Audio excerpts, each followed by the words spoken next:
A while back, Meg and I were in a coffee shop, and as we left, we heard someone call out, "Hey, you're the fishbowl girl." Sure enough, a recent ad had Meg holding a fishbowl and throwing the water at the camera. That girl didn't remember any of the impressive stats or testimonials, but that fishbowl was enough to make the ad memorable. Research suggests that we see between 4,000 and 10,000 ads every single day, according to Google, which I don't think is right, but even if it's a fraction of that, holy shit. So how many ads do you remember watching yesterday? My bet, 0. They might have had incredible products and put millions of dollars into production, but they weren't able to do anything that made the ads stick in your mind. While nothing I teach you in this lesson can replace a great script, engaging visuals can pull people in and keep them glued even if they're not entirely sure why.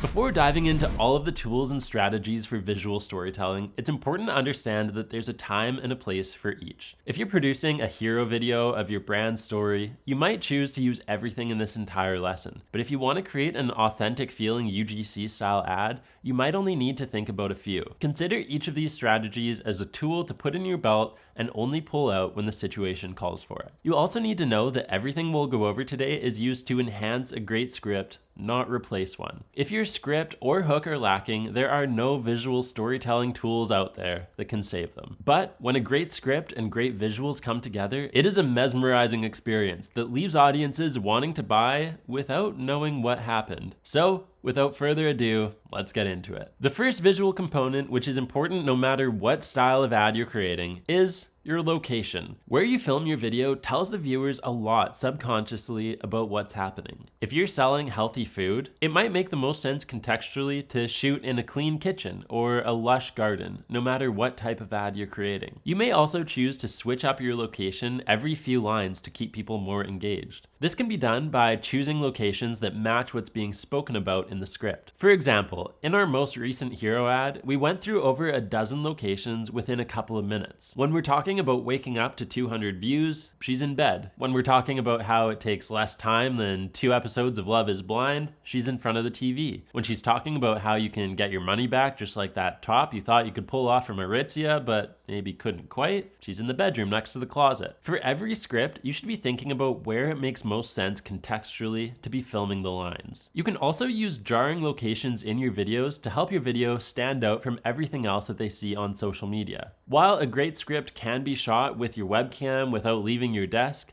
you have an opportunity to use location to add context and make your videos dramatically more engaging. Did we need to film in front of a dumpster that was on fire? Of course not. Did it make it a little bit more interesting?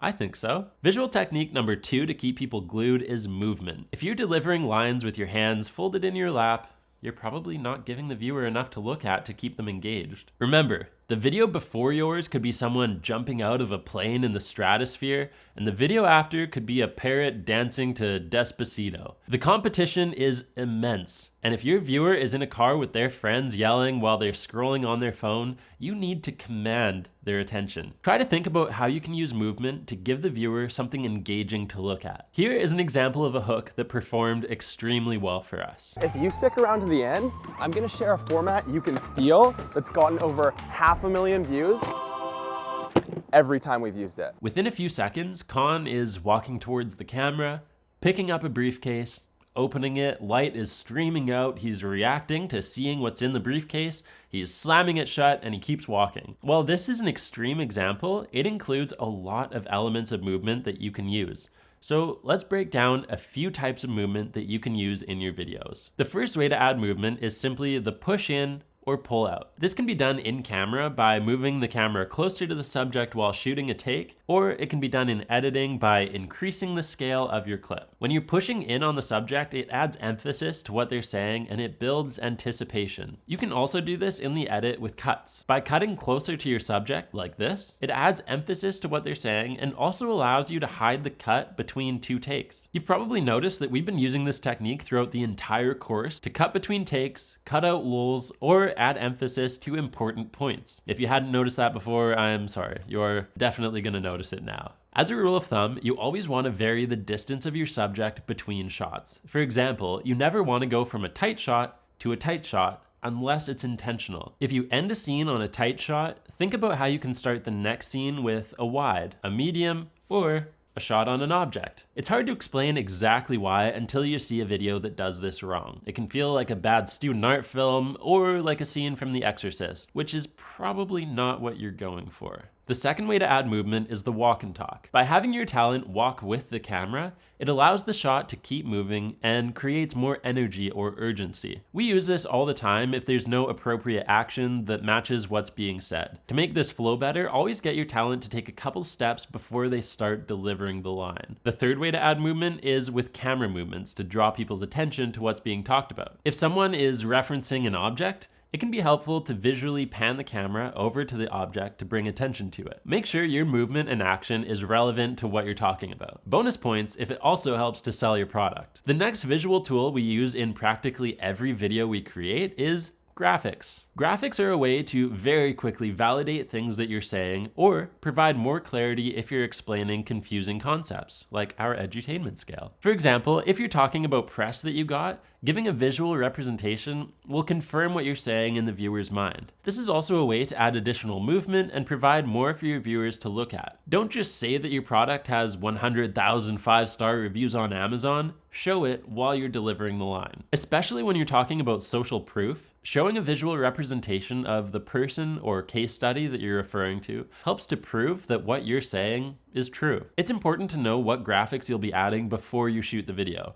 That way you can leave space in the frame for the graphic to come in. This can be above the person's head or off to the side. Visual tool number 4 is lighting. The way your subject is lit does a lot psychologically, even if your viewer has no idea consciously. Studies have been done showing that people respond more positively to brighter images. So you're more likely to capture someone's attention and give them a positive feeling about you and your brand with a well-lit shot than a shot in your windowless basement. That might sound obvious, but it's something that I see people overlook way too much in their ads. This is especially important for the first 5 seconds of your video when people are deciding whether or not they're gonna stick around. Another important element of lighting is the shadows on your subject's face determine how dramatic the tone is. For example, if the light is straight on, so there's no shadows on the person's face, it's called beauty lighting. This is subconsciously associated with being lighthearted, trustworthy, and upbeat. As you can see, I have beauty lighting on me right now. The further the light gets to the side of your subject's face, the more moody the tone becomes. This gives a more serious or dramatic tone to the video. Think about an interrogation scene in a movie. If everyone's faces were fully lit, it would feel like a job interview. But by making the lighting more dramatic, it's obvious that there's something serious going on. For the most part, if your goal is to build brand trust and give people a positive association with your brand, you'll probably be using as even and bright light as possible, so shot right in front of a window or in a bright room. Another element to consider is how harsh or diffused the light is. If you're shooting outside on a sunny day, harsh, undiffused light is what casts distinct shadows. This is typically much less flattering on a person's face. You can avoid this by shooting around sunrise or sunset, which is called golden hour, shooting in the shade, or shooting on cloudy days, which I suggest because nobody wants to look like this. I'm gonna give you a quick example of what diffusion looks like. So this is a diffuser. You can get them super cheap on Amazon, but you can also use anything from sheets to clouds outside. Essentially, diffusion is when there's anything in between the light and your face. So as you can see right now, this is disgusting, unflattering light, but put a little diffusion in between, suddenly I'm glowing. So beautiful, disgusting, beautiful. You get the idea. And we're back. When indoors, typically the best diffused light comes from large windows. All of that being said, don't let lighting slow you down. These are things that matter a lot more if you're creating highly produced broadcast ads, but make less difference shooting social media ads with your phone or a digital camera. If you have no control over the lighting at all, it doesn't mean that your ad's gonna flop. This is something that can just add a small improvement to your ad's performance. In the lesson description, you can find our recommendations for professional lighting, But if you want to shoot with natural light, you can just keep to windows and as diffused outdoor lighting as possible, like clouds or shade. Visual tool number 5 is creative transitions. Let's go over some of our favorites. Keep in mind that we have 10 bonus lessons at the end of this course with tutorials for most of our favorite effects and transitions if you want to dive deeper into any of these. First is the match cut. This is when you cut from one shot to the next and your subject stays in the exact same spot in frame. This is a visually interesting way to go from one scene to the next. Here's an example in an ad we did for Tide. Usually my laptop serves as a toddler splash guard. There are also a lot of creative things that you can do visually using match cuts. For example, in this shot here, we have a shot of Khan tugging at his women's workout clothes. Then we match it to the next shot where he's in his golf clothes pulling away the previous outfit. While completely unnecessary, this is a visually interesting way to show an outfit change. All you need to do to pull this off is have a camera on a tripod and start the second clip in the same position as you end the first clip. Next is the whip transition. This is one that we use a lot to keep momentum going. If you turn your camera quickly at the end of a line, then turn it in the same direction at the beginning of the next shot, you can hide a transition and add energy for a scene change. This can be done with just the camera, or you can have the talent move at the same time so it feels like they're falling into the next shot. This one's pretty subtle, but it creates a lot more for the audience to look at. Next, the zoom transition is a great way to add emphasis or move from one location to another that's far away in the same frame. Here's an example using 3 shots stitched together with zoom transitions. I'm about to show you our weird strategy that gets millions of views without having to dance or get slapped by a tortilla. All you have to do is add a zoom in to the end of the first shot and the beginning of the next shot. This typically only lasts about 5 frames or a fraction of a second, and it can add a huge amount of emphasis to a line. Another popular transition is the object block. When you cover the lens with either your hand or an object, you can seamlessly transition to pulling your hand or that same object away from the lens in the next shot. This is a seamless way to go from one location to another without it feeling jarring. Here's an example of what that looks like. While there are a lot more transitions that you can include, these are the ones that we find can be used most tastefully and seamlessly. You'll want to use them sparingly unless you've developed mastery in producing videos because they can become gimmicky if used too often. Transitions should also typically be kept out of anything shot from the customer perspective, like reviews or testimonials, since it makes it feel a lot less authentic. All right, next, let's talk about color. Every color has subconscious cues. For example, blue is trusting, red creates urgency, yellow's happy, black's sophisticated. While you can create amazing ads without any knowledge in color psychology, it is a powerful tool to give people a subconscious feeling while they're watching your ads. This can also be as simple as increasing your video saturation. The more saturated your video is, the more energetic it's gonna feel. A desaturated video can feel bland and lifeless. It's important to note that you can't push this too far before it starts feeling like a bad student art film. But make sure that your video has enough saturation to stand out on the platform that you're running ads on. Visual tool number 7, which we use in all of our ads, is subtitles. They're an easy thing to include and they make your ad accessible to a massive amount of people who are watching your video with no sound or are hearing impaired. The most important thing to remember with subtitles is that you keep them within the safe space, which is different for each platform. Typically, we keep ours just below the center of the frame, and we do 1 or 2 words per line max. That way, we can still have the largest font possible without getting into the margins on the side of the screen. While we use the font Montserrat in white, you can choose any font and color combination that matches your brand. Just make sure that it's easy to read, and if necessary, add a shadow behind it so it can stand out if it's in front of similar colors. We've included a full tutorial in the bonus section on how to add subtitles inside of CapCut, so definitely go check that out. Depending on your brand and how you want to be perceived, visual element number 8 is props and costumes. These are tools that you can use to provide a ton of context to what you're saying. For example, by delivering the COVID part of our hero video in my underwear with a blazer and a laptop, not only is it jarring for the viewer, but it brings people back to that time without having to say a thing. Just makes it a little more interesting. Did we need to have Khan in a funny apron for a scene where he's talking about barbecues? Of course not.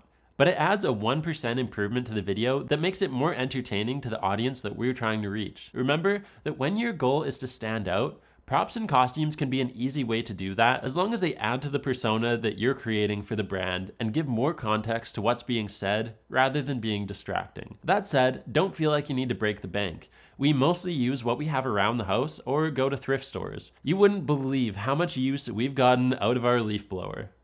Way too much. Switching outfits is also an extremely simple way to keep shots visually interesting. Sometimes we'll have Meg use 10 outfits in one 2-minute video. Necessary? No. Interesting? Definitely. Finally, visual tool number 9 is B-roll. That's the name for video clips that are put over top of the main video to help illustrate a point. It can be stock footage or clips that you shoot yourself. Here's an example of how B-roll can add to your video. In March of 2020, Meg, Con, and I were running a successful video agency. You never want B-roll to be distracting, but if it helps to illustrate your point, break up boring shots, or keep your story moving, it can be an extremely powerful tool.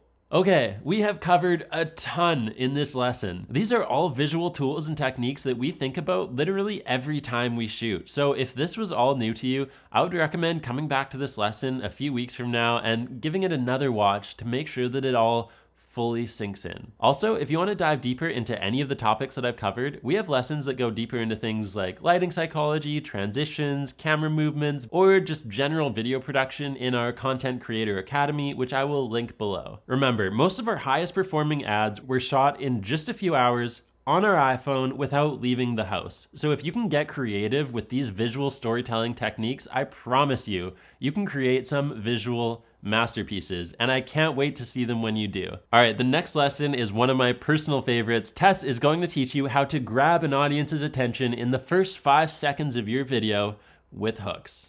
You're gonna love it.